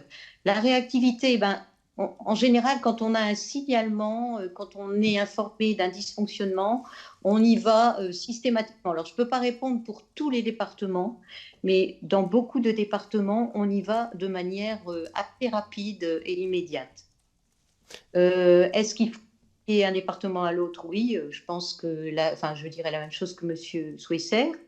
Faut-il augmenter les contrôles? Je pense que oui, il faudrait augmenter les contrôles, faire des contrôles plus réguliers, permettre dès la création des structures, y aller régulièrement pour créer un lien aussi, un accompagnement, pas seulement pour dire que tout va mal, mais aussi pour construire avec la structure des projets. Ensuite, Madame, vous demandiez s'il fallait faire des visites avec un député pour visiter les crèches. Je n'ai pas de réponse spécifique par rapport à ça. Je pense qu'il faut une certaine neutralité. Et je pense que comme c'est un personnel du département, je pense qu'il devrait faire ces visites sans avoir un député avec lui. Alors, en cas de maltraitance par manque de personnel, on constate quand même plus d'informations de dysfonctionnement dans les petites structures. Mais ça ne veut pas dire pas dans les grandes structures. Voilà. On ne vous entend pas, Madame Rouleau. Si vous voulez rebondir, je vais peut-être permettre à Madame Lacassie de Chozal de compléter, parce que peut-être qu'elle répondra à votre question. Madame Lacassie de Chozal. Oui. Je répondrai à la question de Madame Rouleau concernant l'augmentation du personnel Q-Contrôle. Nous avons dit en préambule que les moyens des services de PMI étaient différents selon les départements, et nous attendons beaucoup des groupes de travail qui pourront certainement évaluer sur l'ensemble de la France le nombre de personnes nécessaires pour ces contrôles. C'est sûr qu'il faut avoir un volant de personnel disponible pour pouvoir effectuer des contrôles ou des interventions en étant réactif. Et selon la nature de ce qui nous est signalé, c'est le jour même ou le lendemain. Donc, je pense ne pas me tromper en disant que certaines équipes de PMI devraient être renforcées pour pouvoir effectuer ce travail, mais avec aussi la volonté d'entreprendre un travail de lien régulier entre les équipes de PMI et les équipes des crèches, qu'elles soient publiques, privées ou associatives, de manière à avoir ce lien régulier, ce lien de confiance permettant vraiment un accompagnement de la qualité. Voilà, c'est ce qui me paraît important. Sur les autres questions, je réponds comme mes confrères. Merci. Mme Rouleau, c'est bon? Très bien. Je cède la parole à M. William Martinet pour le groupe de la France Insoumise. Merci, Monsieur le Président. Mesdames, Messieurs, merci de votre participation à cette audition. Moi, j'ai deux questions. La première, depuis le drame dans la crèche People and Baby à Lyon, il y a maintenant un peu plus d'un an, la parole s'est libérée sur les incidents, les violences, la maltraitance qui pouvant exister dans les crèches. On entend de plus en plus parler de ça. Alors dans le privé lucratif, mais pas seulement, parce qu'on sait que ce phénomène ne se limite pas au privé lucratif. En miroir à ces incidents qui sont de plus en plus visibilisés, la question de la nécessité de renforcer les contrôles de la PMI et aussi un discours politique de plus en plus fort. La ministre en charge de la petite enfance en a encore parlé ce matin sur BFM TV. Donc, moi, je suis évidemment pas opposé à l'idée que les PMI doivent davantage et mieux contrôler, et y compris, moi, dans mon travail de terrain sur cette question des crèches, j'ai eu des remontées sur des gestionnaires qui faisaient preuve d'une mauvaise foi absolue. Je pense à un exemple où un gestionnaire de microcrèche a licencier les salariés de sa microcrèche quelques jours avant le contrôle qui était prévu avec la PMI pour avoir un renouvellement du personnel et pour que ces personnels n'aient pas la mémoire en fait des incidents et des dysfonctionnements de la crèche. Donc l'idée qu'il faut mieux contrôler, y compris avec des contrôles inopinés, je pense effectivement qu'il faut le faire.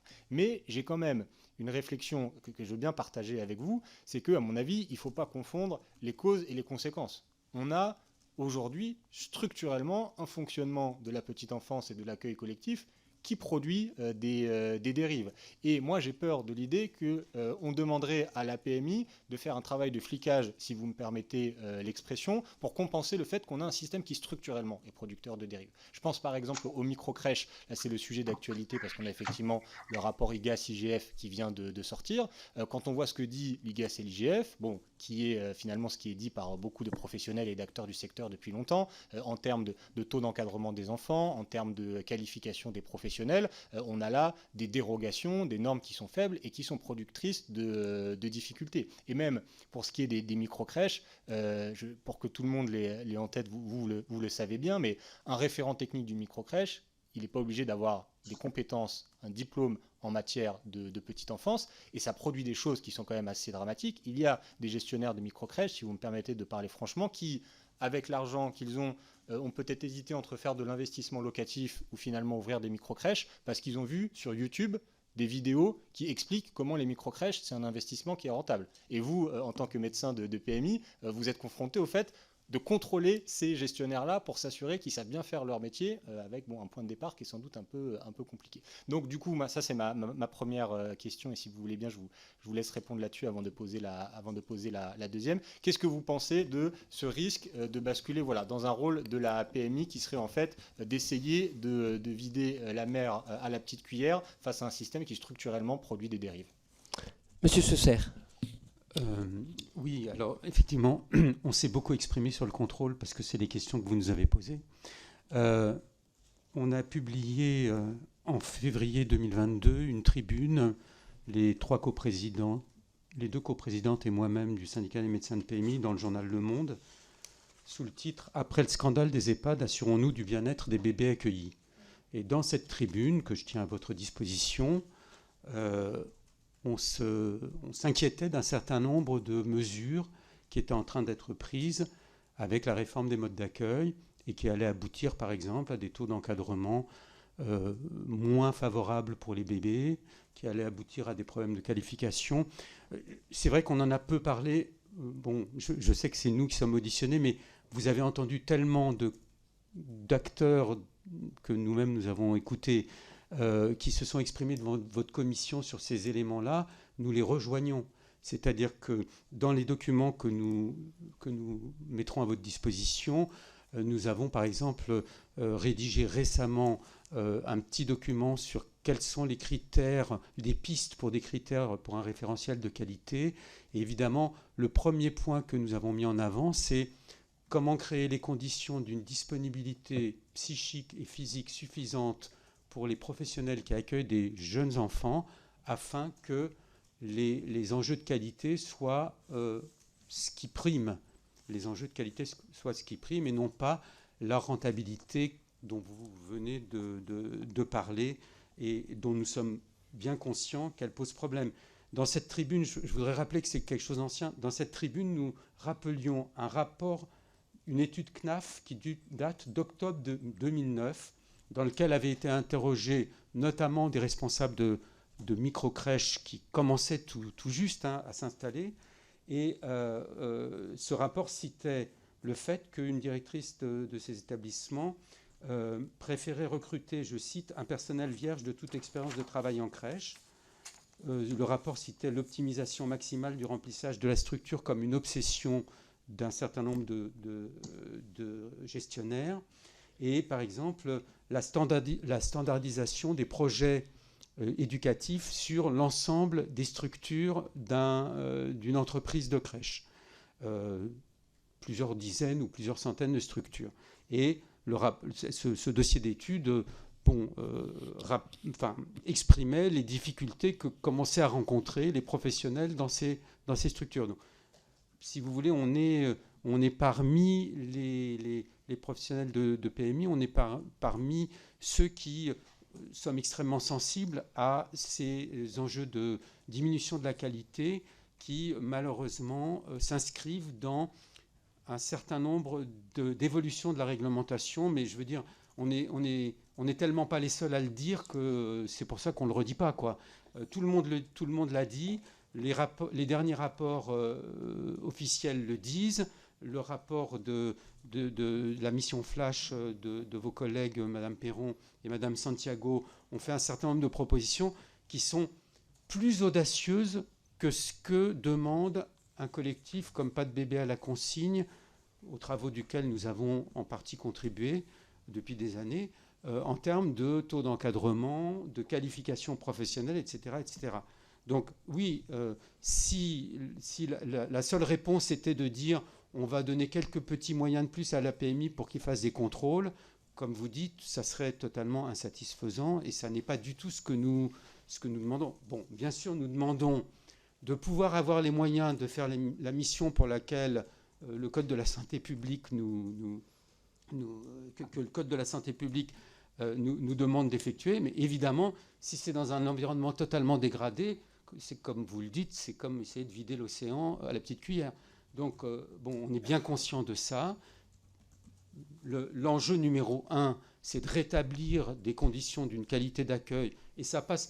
Bon, je peux le redire, mais ça devient une banalité de le dire. Il faut des taux d'encadrement. La commission des 1000 premiers jours a demandé qu'on passe de 40-60 à 70-30 en termes de qualification professionnelle entre les professionnels qui ont des diplômes, enfin qui sont les plus formés, les plus diplômés, et ceux qui sont moins formés. Ce qui ne veut pas dire qu'ils n'ont pas des compétences également. Il ne s'agit pas de les dénigrer. Le taux d'encadrement de 1 pour 5, tout le monde dit aujourd'hui qu'il faut y aller. Bon, ça va mettre certainement quelques années, mais il faut l'inscrire dans la réglementation, dans la législation dès maintenant. Et je crois qu'un certain nombre des personnes qui se sont succédées à cette table avant moi ont indiqué que la recherche montre qu'il faudrait plutôt un taux d'encadrement de 1 pour 3 chez les tout petits bébés et de 1 pour 4 ou 1 pour 5 chez les plus grands. Je rappelle que dans les pays qui sont mis en avant en permanence, le Danemark, la Finlande et même l'Allemagne qui nous a rattrapés et dépassés, ils ont des taux d'encadrement de 1 pour 3 ou de 1 pour 4, jusqu'à 2 ans ou jusqu'à 3 ans. Donc on est extrêmement en retard. Le taux d'encadrement de 1 pour 5 et de 1 pour 8, c'est un taux d'encadrement qui remonte à des dizaines d'années en arrière, à un moment où on pensait que les bébés étaient plutôt des tubes digestifs. Je caricature mon propre propos, mais vous comprenez ce que je veux dire. Donc voilà. Donc notre plaidoyer, bien sûr, je ne l'ai pas du tout exposé précisément parce que ça n'était pas les questions qui nous étaient posées, mais bien évidemment, nous nous inscrivons largement et je pense que nous avons essayé de contribuer à notre mesure à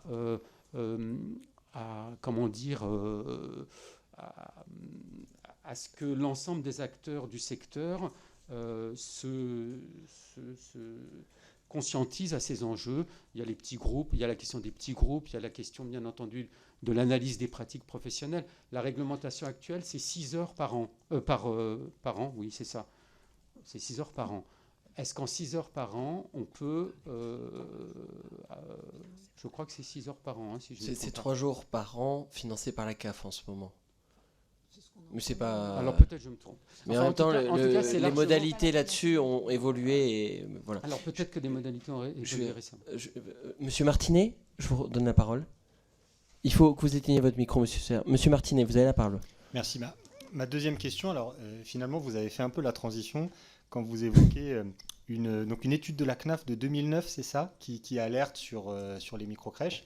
Bon, finalement, tout ça ne nous étonne pas parce que c'est vrai que depuis le début de cette commission, on se rend compte à quel point des rapports ou d'autres ont émis des alertes sur la situation de la petite enfance et à quel point tout ça n'a pas ou peu été pris en compte. Donc là, effectivement, vous nous parlez de 2009, une alerte sur les microcrèches, et bien on est aujourd'hui en 2024, un rapport très sévère contre les microcrèches qui vient de sortir, et on ne sait pas encore si des mesures politiques à la hauteur seront prises. Mais je disais, ça fait la transition avec ma deuxième question. Justement, à propos de rapports qui ont des suites ou pas, on a évoqué plusieurs fois le rapport Perron, qui date maintenant d'il y a quelques années, qui formule des recommandations, notamment en termes de moyens des PMI, mais aussi, si j'ai bien compris, la nécessité d'élaborer une stratégie nationale, de mieux coordonner les acteurs, etc. Est-ce que vous pouvez nous dire rapidement, mais concrètement, depuis la sortie de ce rapport, comment a évolué la situation des PMI? Sur quel point? Est-ce que c'est positif? Est-ce que c'est négatif? Merci. Monsieur Sausser, allez-y, il faut...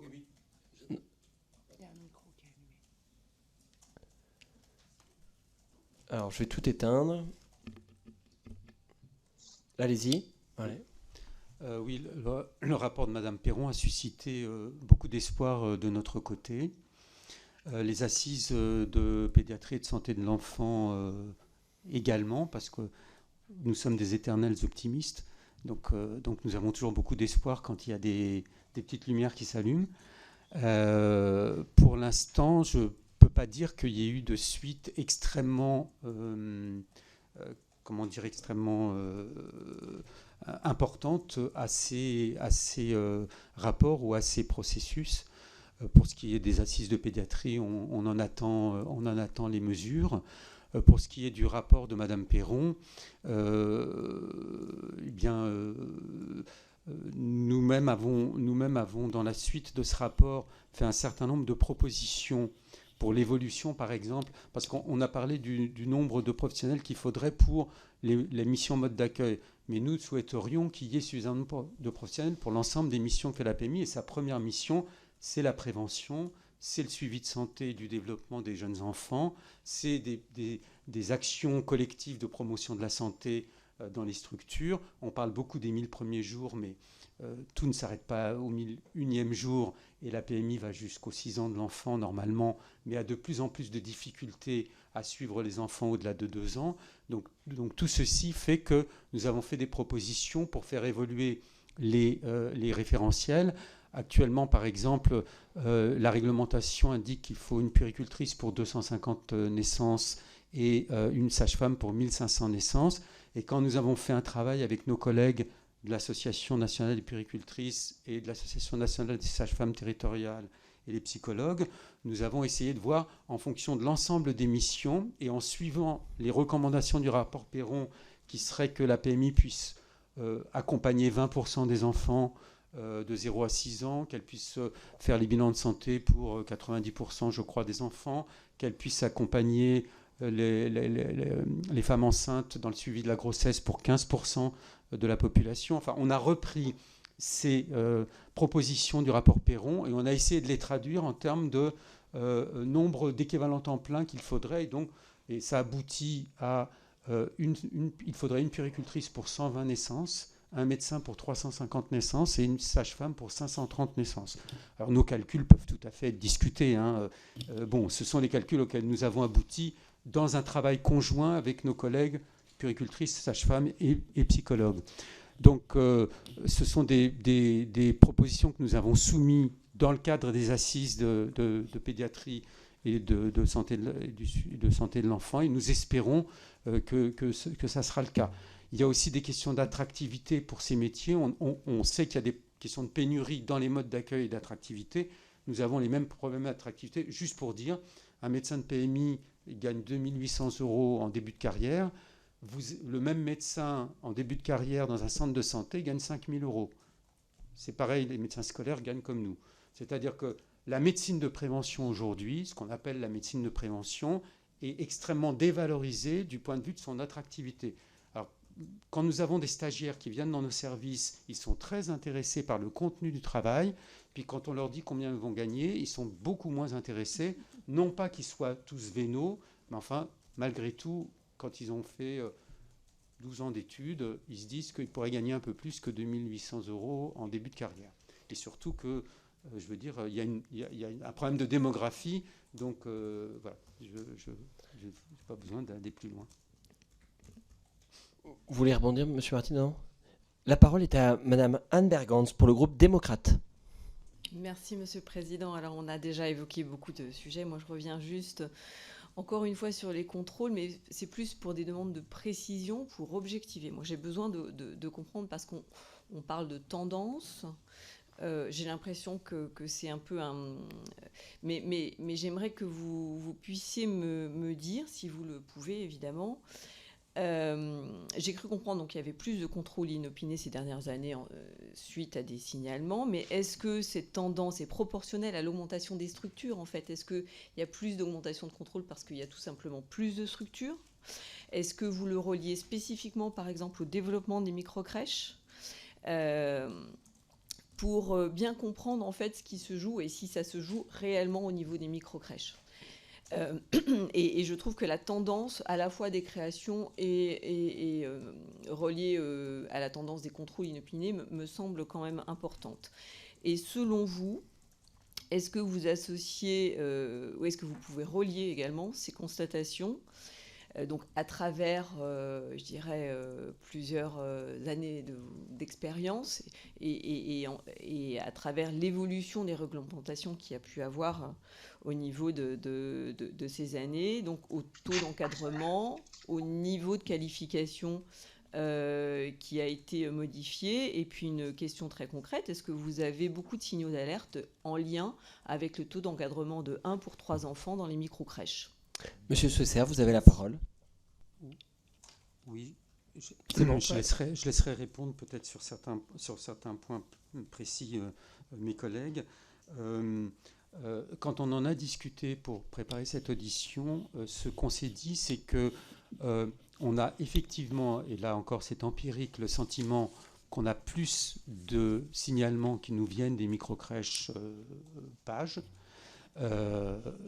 Mais on s'est posé la question de savoir est-ce que ça n'était pas lié aussi au fait qu'il y a un travail d'accompagnement qui s'est quand même construit au long des années avec le secteur public, avec le secteur associatif, qui fait que nous avons plus d'habitude de travail au long cours où nous intervenons en amont des difficultés les plus cristallisées, ce qui fait que ces habitudes de travail ne se sont pas mises en place avec le privé lucratif pour des raisons que je ne saurais pas analyser, que nous ne saurions pas analyser à nous seuls. Est-ce que c'est pour cette raison-là que ce que nous observons vient plus du privé lucratif en termes de dysfonctionnement, ou est-ce que il y a des tendances je dirais, au recul de la réglementation qui ont plus été, je dirais, qui ont plus été mises en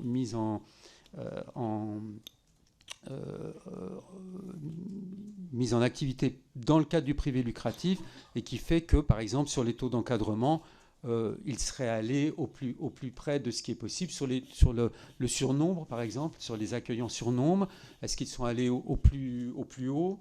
Ça peut sembler le cas au regard de ce qui nous revient de la CAF. Enfin, voilà. Mais encore une fois, il nous est difficile d'être affirmatifs nous-mêmes.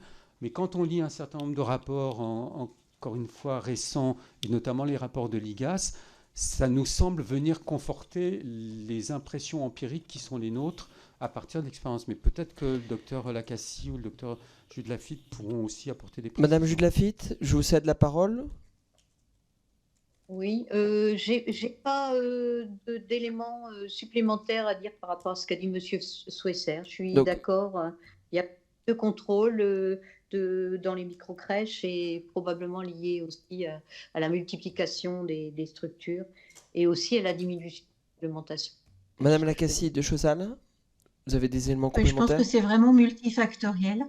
L'augmentation du nombre de structures fait évidemment l'augmentation du nombre d'incidents et la déréglementation.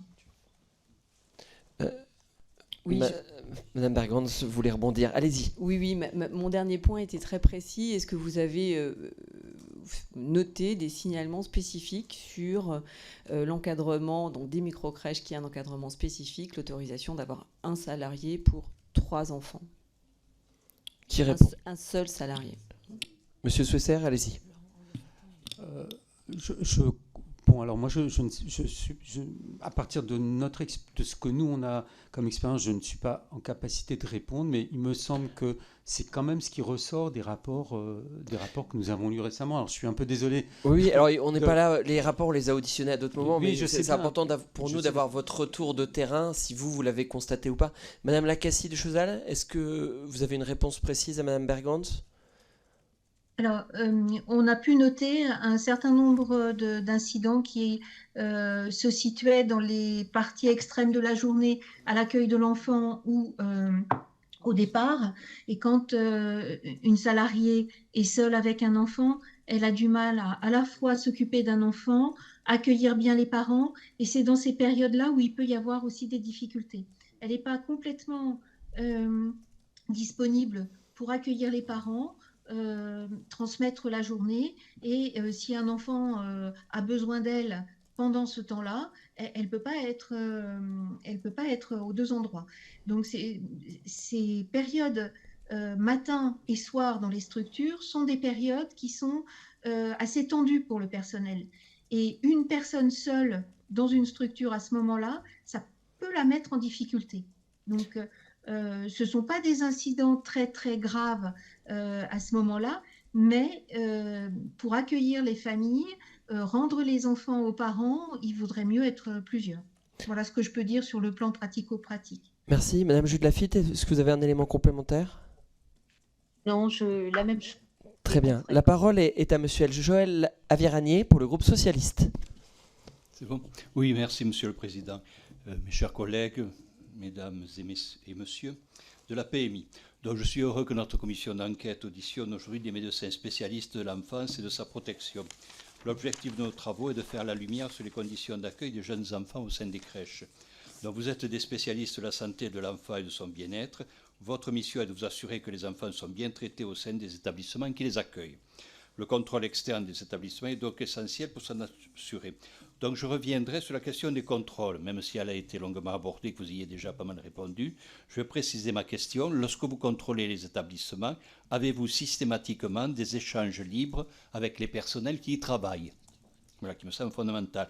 Et ensuite, dans cet ordre d'esprit, comment évaluez-vous la qualité de la relation? Je veux dire par là que cette qualité doit passer d'abord par de la disponibilité, me semble-t-il, des personnels, mais aussi par le souci qu'on a des jeunes enfants, c'est-à-dire la nécessité de prendre soin d'eux, ce qui est toujours extrêmement difficile à évaluer.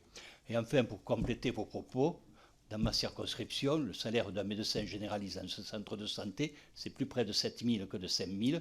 Quand à l'hôpital public à côté, le praticien hospitalier est à 3 000. Voilà, je vous remercie. Monsieur Swesser, vous avez la parole. Ah, très bien. Alors, Monsieur Swesser propose que mesdames répondent. Alors, qui veut répondre? Madame Jude Lafitte, allez-y. Oui, pour les échanges libres avec les professionnels, on a constaté quand même que ce sont les professionnels qui sont en difficulté, qui nous appellent de manière anonyme. Bon, ce n'est pas partout la même chose, hein. Il y a des endroits, des structures où c'est beaucoup plus fluide et il y a beaucoup de communication. La qualité de la relation avec les professionnels est en général assez bonne, surtout quand on les connaît, qu'on les voit régulièrement et qu'on les accompagne, qu'on accompagne les équipes des crèches depuis leur création, surtout les directeurs, les référents techniques. Mais bon, quelquefois, c'est moins bon. Voilà. Merci. Madame Lacassie de Chaudal, vous voulez préciser? Oui, des je dirais éléments que c'est très variable selon les établissements. Pour certains établissements, on a des relations uniquement avec la directrice ou avec le gestionnaire. Donc, les personnels s'expriment librement lorsqu'il y a une difficulté, mais le font souvent sous anonymat. Voilà, pour les difficultés les plus graves qu'elles soulèvent. Donc, c'est vraiment très variable. Et c'est pour ça que l'on insiste à chaque fois sur la nécessité d'accompagner dans la régularité et dans la longueur les établissements pour que les équipes de PMI et les équipes des établissements se connaissent mieux et puissent entamer vraiment des relations de confiance, d'échange, de partage sur les pratiques. Merci. La parole est à Élise Leboucher pour le groupe de la France Insoumise. Merci, Monsieur le Président.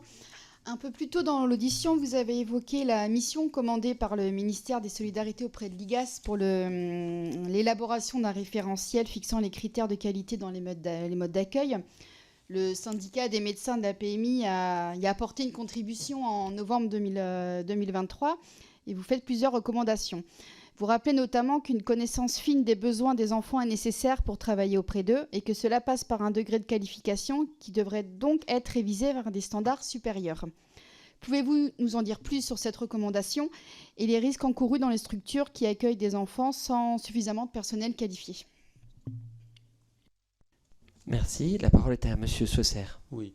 Le critère de la meilleure qualification, du plus haut degré de qualification possible, c'est un critère qui est reconnu à la fois dans la recherche internationale et puis dans les rapports qui ont été produits, et notamment la commission des 1000 premiers jours dont je parlais tout à l'heure. Dans les formations actuellement, les formations qui sont celles de la plupart des collègues qui interviennent auprès des jeunes enfants, ce sont ou des collègues qui sont auxiliaires de puériculture ou des collègues qui ont le CAP petite enfance. Je pense que dans les deux cas, mais les deux formations ne sont pas du même niveau. Hein. Les auxiliaires de puériculture ont une formation de meilleure qualification, de plus haute qualification, mais je pense que tous les acteurs qui travaillent autour des questions de formation et elles-mêmes reconnaissent que dans la dimension du travail dans une crèche, la dimension éducative au sens très large, hein, il y a sûrement à la fois en termes de stage et en termes d'apport théorique des améliorations qui pourraient être apportées à cette formation. Je sais que des différentes associations ont fait des propositions. Alors, bon, je ne me prononcerai pas directement pour que cette formation soit allongée en termes de durée de stage. Je crois, sans être sûr, en espérant ne pas me tromper, qu'il n'y a pas de stage systématiquement obligatoire en crèche, ou alors qu'il est très, très bref pour les auxiliaires de puériculture, alors même que pour celles qui se dédieraient vraiment à ce travail, vous savez que certaines vont travailler à l'hôpital, dans les services hospitaliers, mais d'autres vont travailler essentiellement dans des modes d'accueil. Il semble que l'équilibre n'est pas suffisamment atteint entre la dimension des compétences qui doivent se développer dans le sanitaire et des compétences qui doivent se développer dans les modes d'accueil. Donc là, il y a sûrement des progrès à faire. Et pour les CAP petite enfance, de ce que j'en ai entendu, parce que je ne suis pas un spécialiste de leur formation, elles sont très... je pense que la formation est encore très lacunaire pour ce qui concerne le tout petit bébé. C'est-à-dire que cette formation, elle a été mise en place, si je me souviens bien, pour former les futurs ATSEM, c'est-à-dire des personnels qui interviennent auprès d'enfants en maternelle entre 3 et 6 ans. Or, les tout jeunes bébés, il y a quand même des éléments, des caractéristiques développementales qu'il faut connaître. Et puis, il y a une formation spécifique qu'il faut avoir sur les enjeux de la façon dont les bébés expriment leurs soucis, on va dire, hein, et que si on n'a aucune formation initiale dans ce domaine-là, on risque quand même de faire un certain nombre de bêtises dans la pratique. Donc, vous imaginez bien que dans des établissements comme des microcrèches où aucune exigence de qualification du type des 40% n'existe, vous pouvez avoir des personnels qui n'ont pas de formation initiale, ou très très peu de formation initiale dans le domaine de la toute petite enfance, hein, c'est-à-dire de la naissance ou de 10 semaines à 3 ans. Donc ça pose quand même un problème. Enfin, il n'y a pas besoin d'être spécialiste pour se dire, tiens, quand même, un bébé, c'est pas tout à fait pareil qu'un enfant de 3 ans, ni qu'un enfant de 6 ans. Un enfant de 3 ans commence à peu près à parler, il a déjà quand même une expérience de socialisation. Un bébé de 3 mois, il se passe d'autres choses. Bon, un bébé de 3 mois, il pleure beaucoup. Quand il veut s'exprimer, il n'a pas beaucoup de moyens autres que des moyens d'expression corporelle. Il faut pouvoir décrypter ça. Donc il faut à la fois être formé, il faut savoir aussi que ça peut renvoyer à des difficultés propres des professionnels de recevoir ces messages.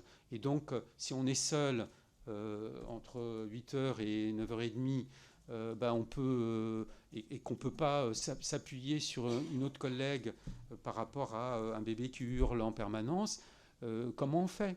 Enfin, etc., etc. Donc, il y a à la fois la formation initiale, il y a la formation continue, il y a les enjeux de réflexion sur les pratiques, mais je crois effectivement que cette question de la formation initiale est extrêmement, extrêmement importante, et il faut aller dans le sens d'avoir plus de professionnels ayant des compétences plus élevées en formation initiale, ce qui ne veut pas dire qu'il faut renoncer à ce qu'un certain nombre de collègues issus des CAP ou d'assistantes maternelles puissent travailler dans des structures collectives. Il faut promouvoir la formation continue et la formation professionnalisante, parce que vous avez des personnes qui ont commencé par être assistantes maternelles et qui ont tout à fait les qualités pour